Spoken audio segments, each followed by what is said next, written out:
Readers of the Boston Globe might have done a double take when they picked up this Sunday's Ideas section because it featured a fake front page, satirizing what a potential Donald Trump presidency would look like.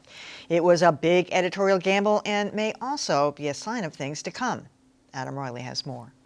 In a recent memo, Boston Globe editor Brian McGrory urged his colleagues to aggressively question the way they do pretty much everything. What if a wealthy individual were to come and try to launch a startup that would take on the Boston Globe? What would that news organization look like? Instead of gradually shedding jobs to deal with financial challenges, McGrory says it's time to build something bold for the future. Apparently, the Globe's editorial page is feeling bold too.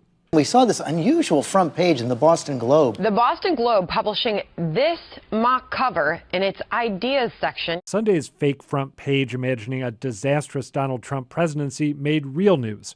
Naturally, Trump himself wasn't a fan. The whole front page is a make-believe story, which is really no different from the whole paper. Some journalists thought the Globe went too far, but there was also praise and buzz that lasted for days. How did this idea come about? Whatever you think of the satire, credit the Globe's editorial page for thinking big. The page's deputy managing editor, Katie Kingsbury, says there's really no choice.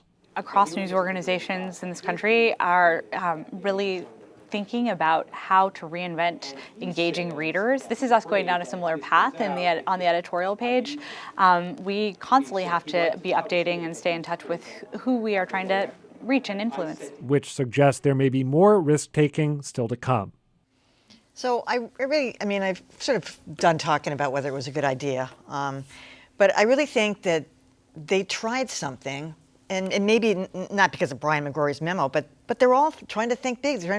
And in the end, they got a lot of attention for it. Now, do I think it's ever a good idea to print fake news? I don't, not when you're in the news business. And I realize there's no crossover between the editorial and the news pages, except that, there's a perception by people. And it could be confusing, especially if you've read it online first.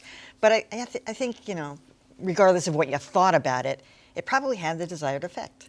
Well, and disclosure, these are my former colleagues. Right, exactly. I used to work for the Globe editorial page. I wasn't working for them when this was in development. I think a couple weeks ago I was sitting in this chair and criticizing the New York Times for running these very earnest op-eds against Donald Trump that no Trump supporter would ever read or listen to. This is just a way of kind of playing around with format, trying to present something in a provocative way. I think as long as it's labeled correctly, and if there was a misstep, it was maybe in not making it clear enough in either the print version or the online version that this was opinion. They could have called it Ideas. They didn't even have the Ideas identifier on there. But in terms of trying to make a splash and make a point in a way that people will pay attention to, as opposed to the blah, blah, blah, go for it. Yeah, I thought it was clever. I did think that they should have sacrificed a little bit of their vision for this and run the Ideas header at the top like they normally do. I know that some people have told me that they got their Sunday Globe with the fake front as the front of the Sunday paper. Really? Well, these are assembled. The people who are putting them together don't necessarily know what they're looking at. True. So, a little bit more truth in truth in labeling would have been good. But what was clever? Is it going to persuade any Trump supporters? No. But I think it made a good point about the consequences of a Trump presidency, and for that, and they got a lot of attention, and that's hard to do these days. They got a lot of attention. It was confusing, and I initially heard about it from people online who said, "What is this?" And I said, "Well, that can't be the front page." So we went on from there. But if you're a part of a buzz, that's good. I think there were some legitimate questions asked, though, like, we get that you're anti-Trump, but somebody wrote, listen, just join the no Trump movement in a very serious way and, write some stuff that has some sense because you just picked this guy, you didn't do it to anybody else, you didn't, So, that's an interesting take on it. And I wonder who's going to read that, except people who already feel that way. But I think that's the I didn't whole read a point, word. is that this might attract attention for people who have, and it's not that the Globe hasn't been running those things. No, I know. It's just they don't get attention. Right. Yeah, and for that reason alone, I applaud it. I mean, I'm not a fan and never have been of musty, boring, shades of gray editorial pages that no one ever reads. What's the point? Why bother? So kudos to Brian McGrory and Katie Kingsbury for trying to think outside of the box.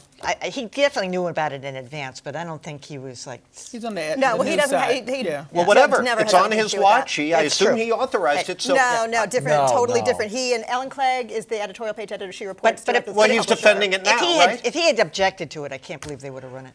So anyway, I'm sure there were internal discussions. I mean, just minor quibble. It might have had more impact if it had run before the New Hampshire primary, where readers in your area are about to vote, or even before the Massachusetts primary.